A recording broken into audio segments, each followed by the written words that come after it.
This talk about truth on the spiritual path, what does that really look like in practice? And why is it so important? Well, I'd like to share my perspective on that. And if you're new to my channel, then warmly welcome. My name is Josephine, and right now I'm out walking in Gothenburg, Sweden.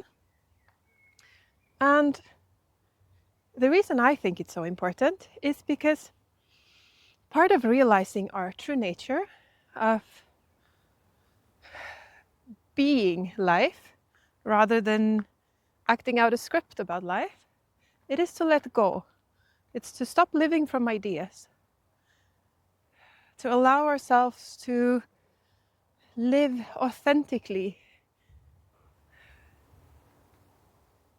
live truth, basically, to let go of our ideas about ourselves and the world and actually be in it.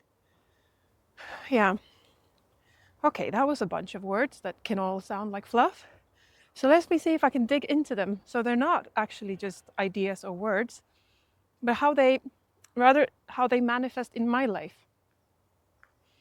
And part about letting go is that we cannot really let go of something that we haven't seen clearly.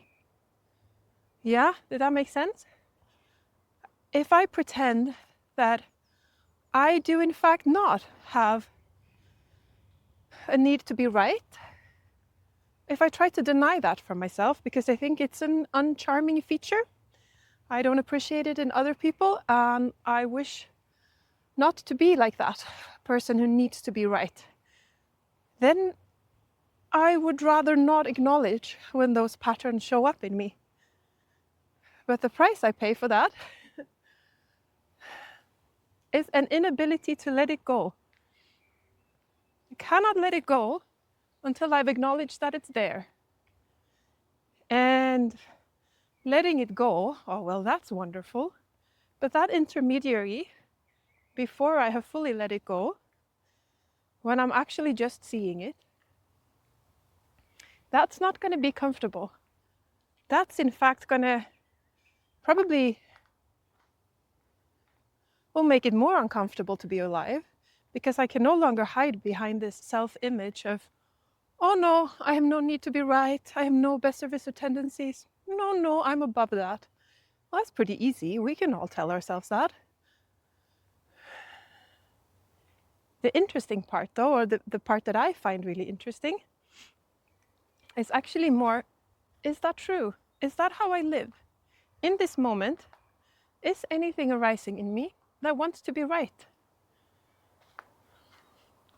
Now that's interesting for real. That's not trying to achieve something. That is not building a spiritual persona. It's the opposite. It is seeing what is present here, right now.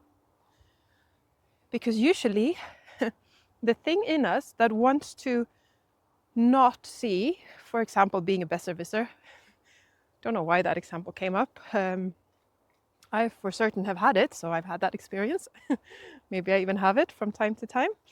The entity within us that does not want us to be a besserwisser, that is also something we have to let go of. So it's not only seeing that, oh, right now I'm talking from a very deep need to be right, but it's also to notice this entity of like, and I wish I wasn't. If I'd known what I had to sign up for in order to be more liberated from my self-image, if I'd read the fine print, I'm not so sure I would have actually signed up for it. These things, for instance, that I cannot only let go of my uncomfortable things, of feeling smaller than other people, for instance, I also have to let go of feeling superior to other people. I mean, that's a pretty sweet defense mechanism to have. Like you walk into a room, you don't really feel like you belong, or there's something in you that's a bit uncomfortable. You could just pull up the card of like, oh, well, I am this and that better than you anyway. So I have like a superiority feeling. I'm better than you. No, that won't work anymore. That's having to let go. That's not always comfortable. I mean, I think none of us would really like to admit that that mechanism happens within us. Yes, being truthful with ourselves. I've been listening to Adyashanti quite a lot recently, and he has this story where he talks about his teacher who said that only phonies don't get enlightened. Yeah, did you get that? Only phonies don't get enlightened.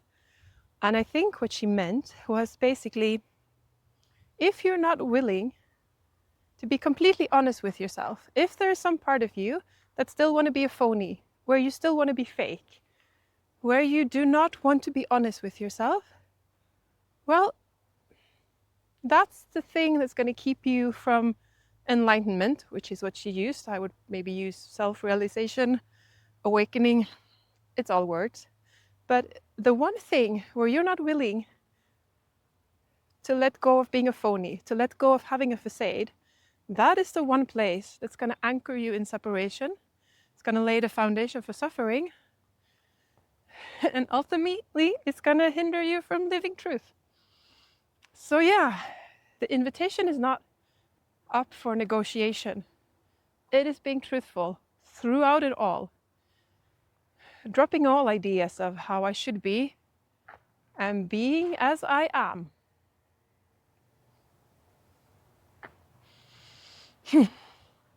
That is no small task. For me, it seems like the task of a lifetime. The good part, though, is that in between all the uncomfortableness, there are some pretty sweet rewards. More freedom, more loving myself, more love flowing for the world, for other people, beauty shining all around. But every now and then, when I get caught in old conditioning without the old defense mechanisms working, it requires honesty there as well. Yeah. Oh well. Having a lunch break from work and just out strolling. So yeah, that was my little tribute to truth. Thank you for joining me on this journey, and I hope to see you next time, my friend. Take care.